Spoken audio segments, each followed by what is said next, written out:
Good evening. There's community outrage and demands for an overhaul of bail laws after a man accused of raping a woman was allowed back on our streets. The woman was rescued by 4 brothers who heard her screams and chased her alleged attacker down.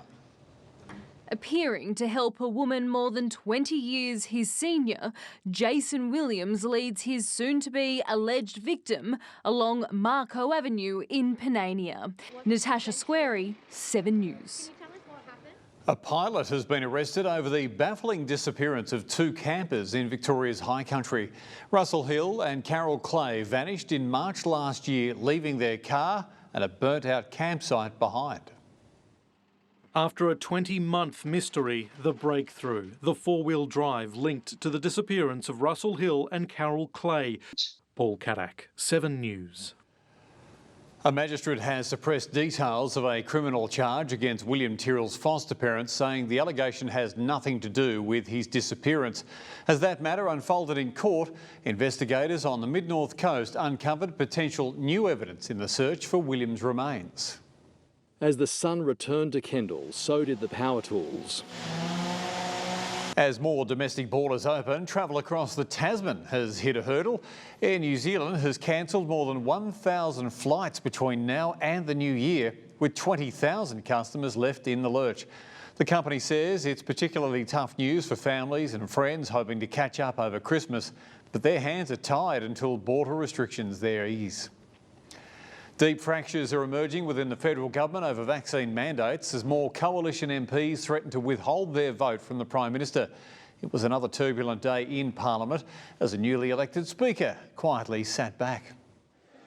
A new Speaker and a new freedom to attack ministers off the leash. Up on charges off. Mark Riley, 7 News. There are revelations tonight that combustible cladding removed from an apartment block as part of a state government media opportunity was reattached to the building after the cameras left. It's been labelled a stunt, but the minister claims that was always the intention in the short term. Piece by piece, combustible panels removed from a Darlington apartment block. Coming up, the shocking history of the man accused of mowing down families at a Christmas parade. The simple traffic merge that led to kicks and punches between 2 drivers. And Boris Johnson's rambling speech so bizarre it's raising questions about his health. A man has been charged after a road rage attack on a highway in Perth. Dashcam video shows the dramatic confrontation, which began after one driver blocked another from merging into his lane. One of the men was allegedly stabbed during the exchange of blows. The man accused of mowing down innocent families at a Christmas parade was fleeing a knife fight when he sped through the Wisconsin crowd. Police say he has a long history, one that now includes his devastating impact on a small American town. Picking up the pieces along Walkershaw's Christmas parade route after the town's 58-year-old tradition. Sports on the way, where even the king can get kicked out. LeBron James handed his first suspension. A marathon mission. We meet the Paralympic legend with a point to prove.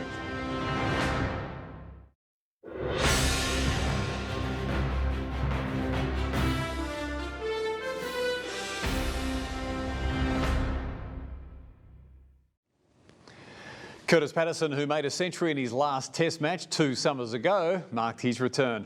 After a lean start, the new Blues captain made a majestic 112. An Aussie Paralympic legend is about to take on a mind-blowing new mission, running from Canberra to Sydney in just a week. Troy Sachs is switching from wheelchair basketball to ultramarathons, hoping to change people's attitudes about disability. All his life, Troy Sachs has been pushing beyond limits. So good, just amazing. Just a week from summer, the wet weather's sticking around. Kirstie has your weather details next. And Kim has taken this one, well, it's a moody photo in Mudgee.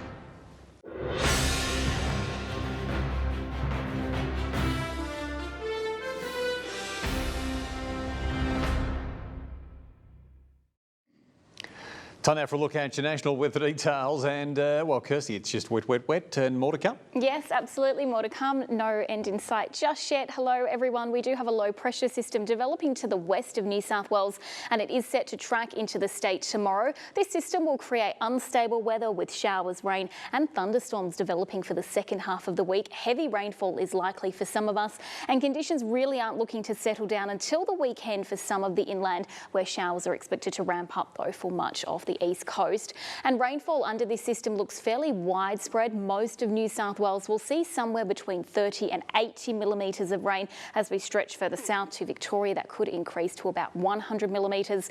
Thursday and Friday looking like the best day for rain, and we are expecting to see more of this wet weather into summer with a La Nina declared, meaning more tropical air, so wetter than normal conditions, some cooler than average temperatures and some muggy and humid weather on the way as well.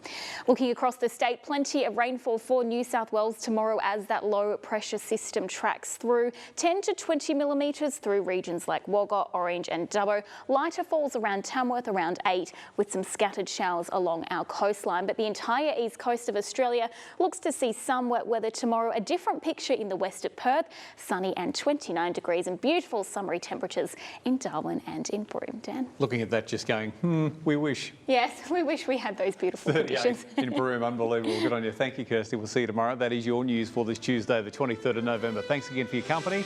I'll see you again tomorrow. Bye for now.